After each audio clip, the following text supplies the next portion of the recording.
예수의 자기 시인과 죽음의 재판. 마가복음 14장 53절부터 끝까지에는 예수님께서 재판을 받으시는 이야기가 나옵니다.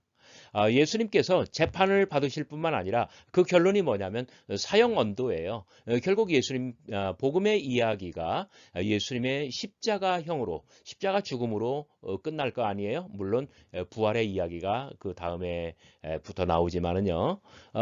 그러면은 예수님께서 특별히 누구에 의해서 재판을 받는지, 그리고 어떤 죄목으로 사형 언도를 받는지, 그리고 어떤 과정과 절차를 통하는지, 이런 전체적인 모습을 우리는 관찰할 것입니다. 그런데 중요한 것은 이러한 과정을 통해서 예수님께서 재판받는 과정을 통해서 예수님이 누구인가, 쉽게 말하자면 마가복음의 기독론이 아주 요약적으로 분명하게 선명하게 등장한다는 점이에요. 바로 그런 점에서 예수의 자기 시인, 이런 표현을 쓸 수 있는 것입니다. 예수님께서 당신을 시인했기 때문에 결국은 이 재판은 죽음의 재판이 되고, 예수께서는 사형 언도를 받으시고, 그리고 복음은 이야기 극장은 예수의 십자가형으로 치달아 간다는 그런 이야기입니다. 바로 십자가 죽음으로 이어진다는 점에서 오늘의 이 이야기가 얼마나 중요한지 여러분들은 가히 추측하실 수 있을 것입니다. 저와 함께 본문 읽어볼까요? 그들이 예수를 끌고 대제사장에게로 가니 대제사장들과 장로들과 서기관들이 다 모이더라. 자, 55절부터입니다. 대제사장들과 온 공회가 예수를 죽이려고 그를 칠 증거를 찾되 얻지 못하니 어떤 사람들이 일어나 예수를 쳐서 거짓 증언하여 이르되 우리가 그의 말을 들으니 손으로 지은 이 성전을 내가 헐고 손으로 짓지 아니한 다른 성전을 사흘 동안 지으리라 하더라. 대제사장이 다시 물어 이르되 네가 찬송받을 자의 아들 그리스도냐? 예수께서 이르시되 내가 그니라. 사람의 아들이 권능자의 우편에 앉는 것과 하늘 구름을 타고 오는 것을 너희가 보리라 하시니 대제사장이 자기의 옷을 찢으며 이르되 우리가 어찌 더 증인을 요구하리요? 그 신성 모독하는 말을 너희가 들었도다. 너희는 어떻게 생각하느냐? 그들이 다 예수를 사형에 해당한 자로 정죄하고, 제가 생략하면서 읽었습니다.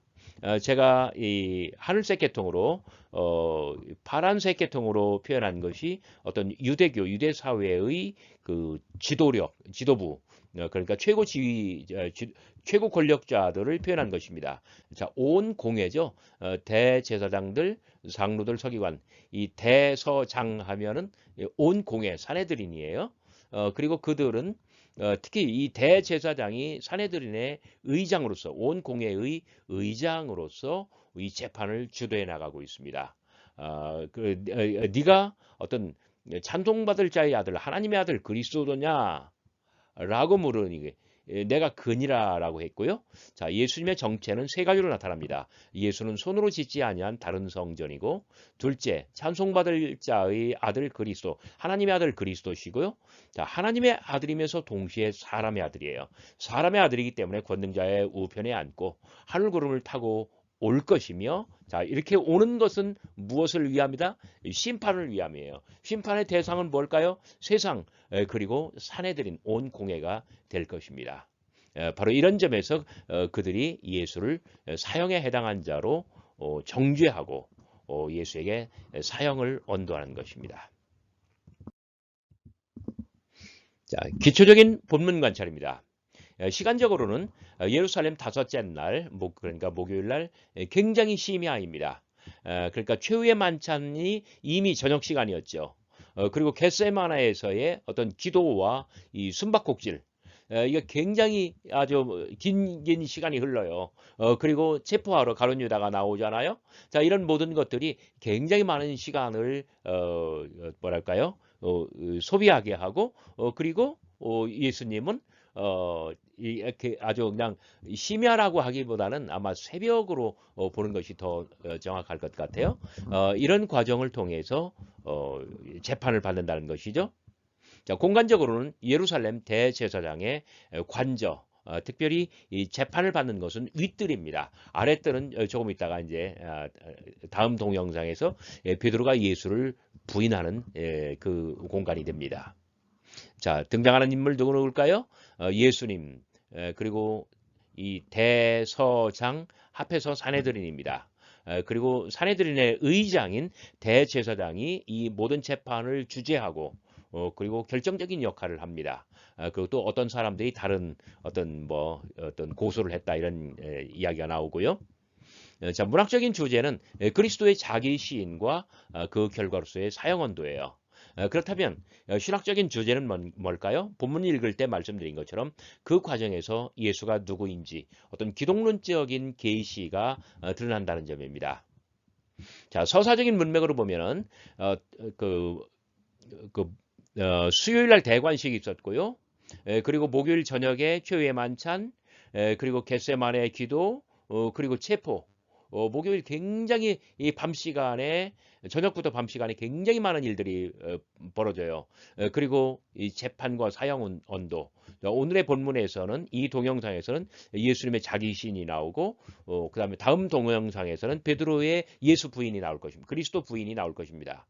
그리고 나선 곧바로 빌라도에게 넘겨지고 이제 십자가를 지고 골고다로 가는 그러한 이야기가 등장합니다. 따라서 예수의 어떤 대속적인 죽음과 관련해서 오늘의 이야기는 서사적으로 굉장히 중요한 길목이라는 점입니다. 대제사장 관저의 횃불과 사람들. 시간은 흘렀고 밤이 깊습니다. 팽팽했던 긴장과 긴박함은 이제 겟세마네 동산에서 대제사장의 관저로 옮겨왔습니다. 예수를 이리로 끌고 왔기 때문입니다. 그들이 예수를 끌고 대제사장들에게 가니 대제사장들과 장로들과 서기관들이 모이더라. 그러니까 직전 본문에서는 겟세마네 동산, 거기서 막 어떤 이 겟세마네가 기름틀이라고 했죠. 이 예수님의 육신으로부터 피, 땀, 눈물 모든 걸 다 짜내는 기름틀이 돼요. 그런 어떤 기도, 그리고 기도가 끝나면 가룟 유다가 체포대를 이끌고 예수를 잡으러 동산으로 나옵니다.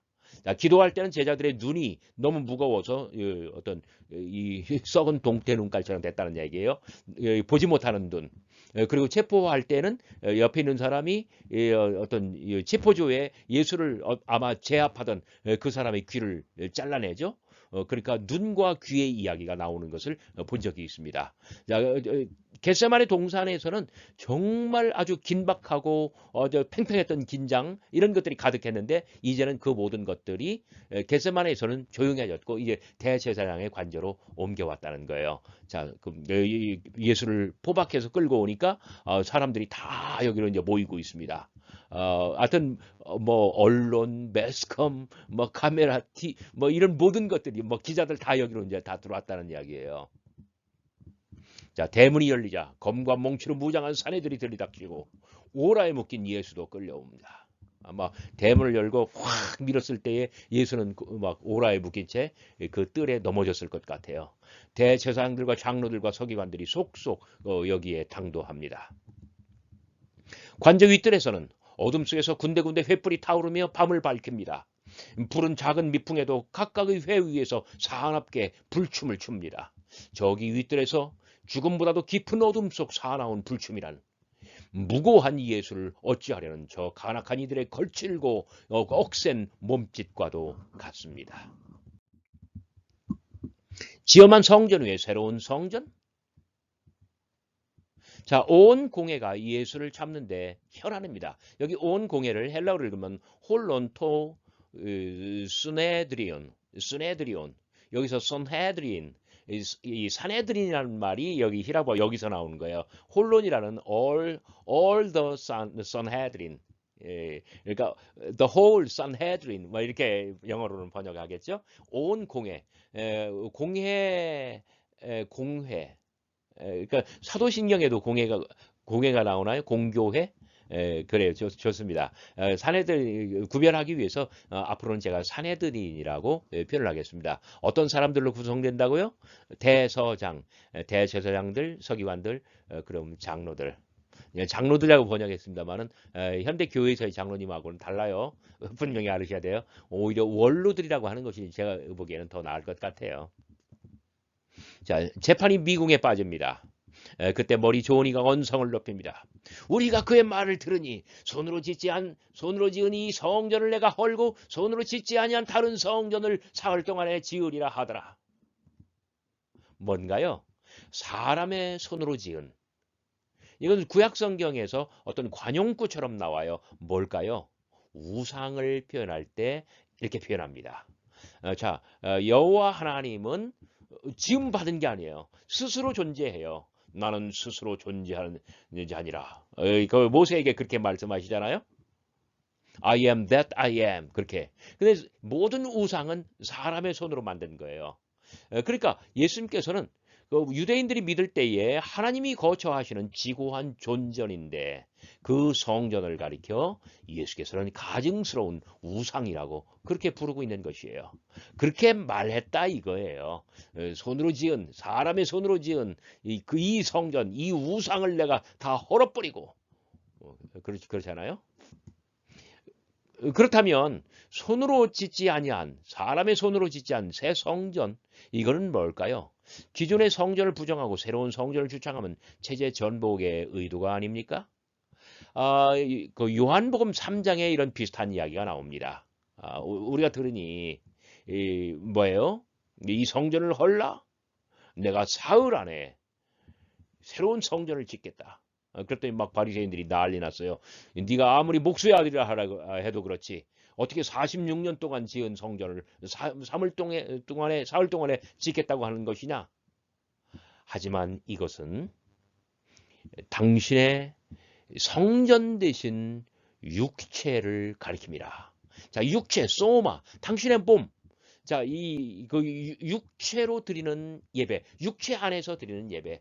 그러니까 초대교회에는 예수 그리스도의 이 몸, 그러니까 그리스도의 몸이 이 새로운 성전이라는 거예요.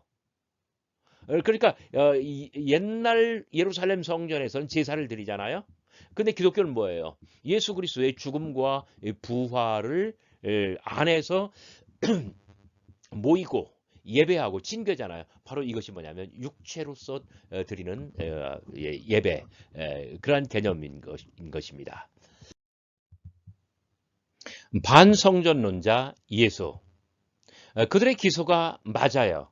왜냐하면 예수는 이런 혐의로부터 결코 자유로울 수 없는 반성전론자이기 때문에 그렇습니다. 11장 15절 이하에서 예수님께서는 지금으로부터 사흘 전에 성전에서 난동을 일으켰고 하나님의 성전을 가리켜서 강도의 구렬이라고 불렀습니다. 어디 그뿐입니까? 이틀 전에는 돌 위에 돌 하나 남기지 않고 성전이 완전히 무너질 것이라고 저주하며 종말론을 펼쳤습니다. 자, 이런 근거로 지금 사내들이는 예수의 성전 모독을 크게 문제 삼고 있는 것입니다. 자, 그들의 기소가 효과는 있었지만 그러나 그 과정과 결과가 완전치는 않았습니다. 그래서 58절 그 증언도 서로 일치하지 않더라. 어떤 이는 귀라고 하고 어떤 이는 아니라고 하고 완벽한 알리바이를 구성하지는 못했다는 이야기예요. 사내들인 의장의 치명적인 공격. 재판이 지지부진해지자 사내들인의 의장 대제사장이 직접 일어났습니다. 60절 대제사장이 가운데 일어서서 예수에게 물어 이르되 너는 아무 대답도 없느냐? 이 사람들이 너를 치는 증거가 어떠하냐?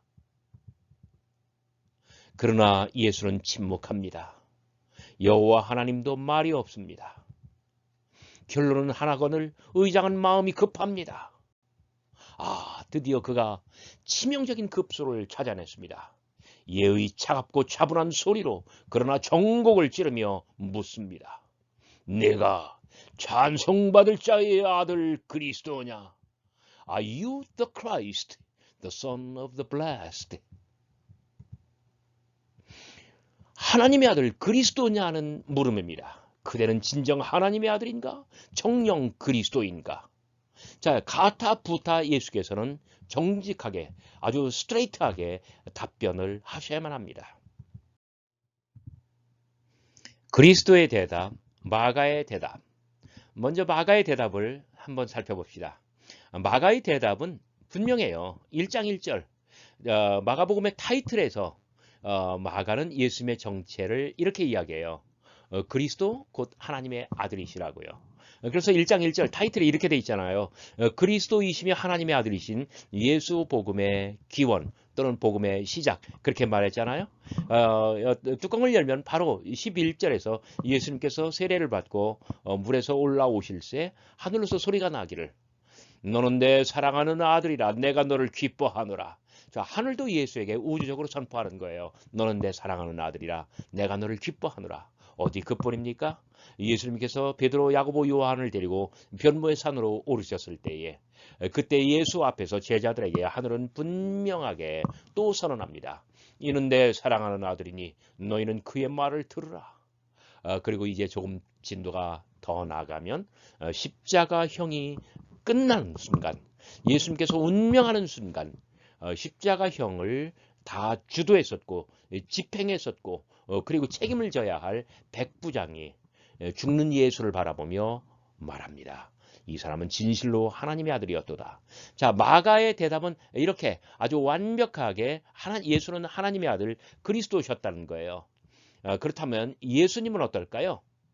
마가복음에서 정작 예수는 좀 달라요. 정체가 밝혀지면 예수님 언제나 예민하십니다. 언제나 분노하십니다. 그리고 언제나 극단적으로 폭발하십니다. 그리고 그 입 다물라 이 발설을 금지해요.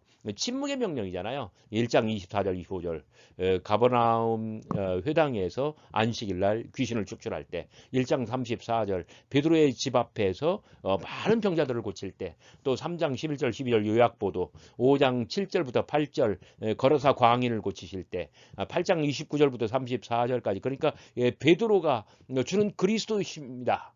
주는 그리스도시고 하나님의 아들이십니다라고 고백했을 때 언제나 예수께서는 극도로 예민해지시고 극도로 분노하시고 극도로 폭발하셨습니다. 그리고 그 입 다물라 말하지 못하도록 침묵을 명하셨습니다. 자, 하나님의 아들이기를 부인하면서 예수는 도리어 사람의 아들 인자를 자처하십니다. 자, 2장, 8장, 9장, 10장 계속해서 그렇죠. 그렇다면 예수께서는 대체 하나님의 아들인가 아니면 사람의 아들인가? 자, 그리스도인가 아니면 적그리스도인가? 대제사장과 사내들인 앞에서 예수는 무엇라 답할 것인가?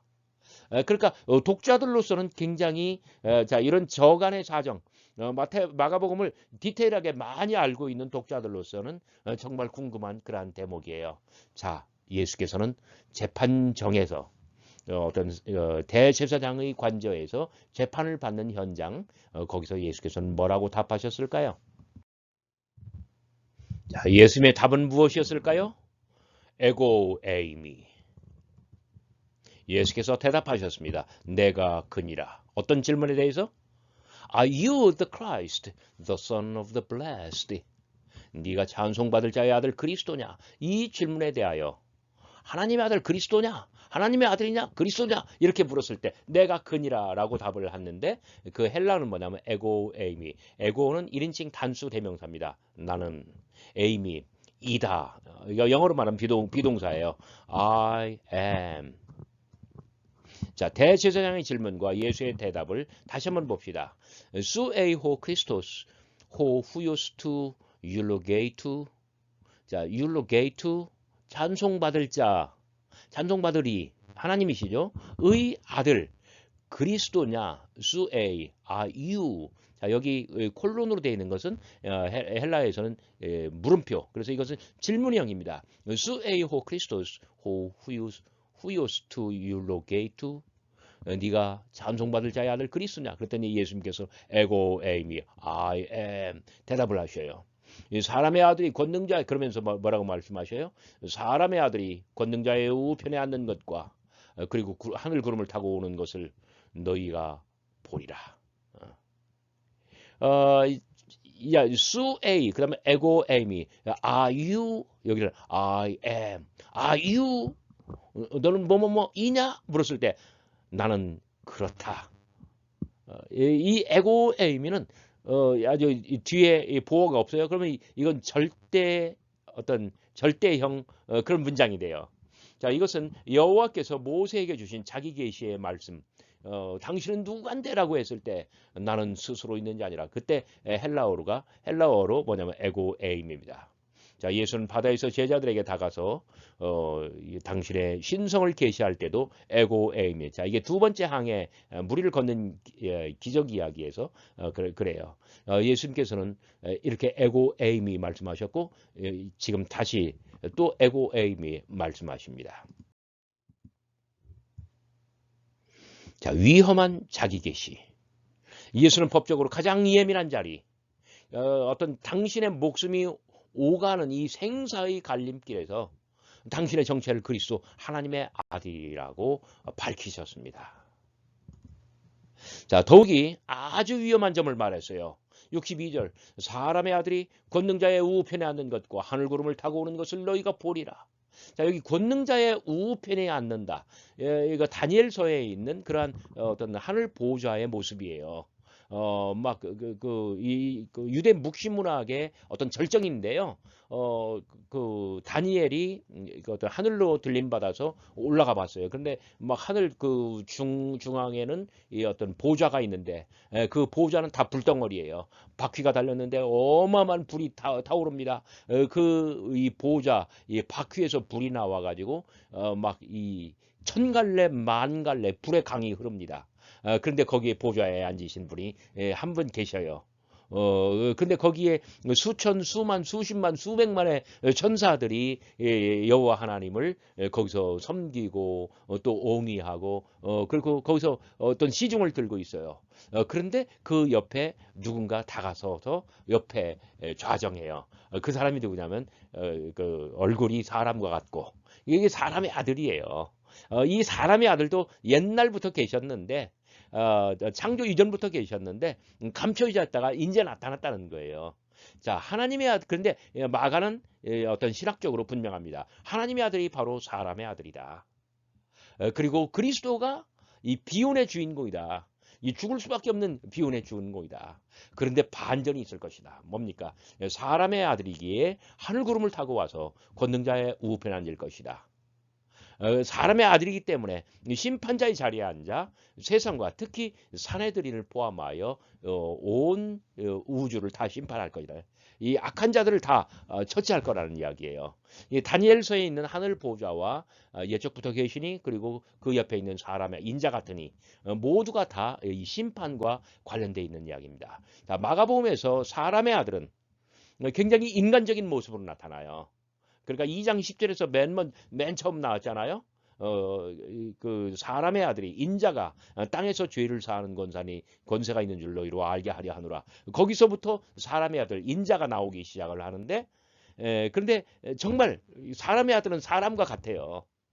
그래서 뭐랄까 소박하고 그리고 또 굉장히 연약한 그런 모습이에요. 그런데 이 사람의 아들이기 때문에 사람들과 함께하고 사람들과 함께 어떤 친교 교제를 나누고 이제 그런 일을 하셔요. 그런데 그런 사람의 아들이기 때문에 다니엘서에 있는 것처럼 심판자의 자리에 앉아 이 세상과 특히 이 권력의 중심부인 권부인 사내들인을 심판할 것입니다. 다니엘서에 있는 이런 이야기가 마가복음으로 왔고요. 그런데 다니엘서 이전에 에녹 1서라고 하는 에녹 1서 가운데 특별히 The Book of Similitude 이 비유의 책에서 이런 장면들이 굉장히 디테일하게 그리고 반복적으로 드러나고 있는 것입니다.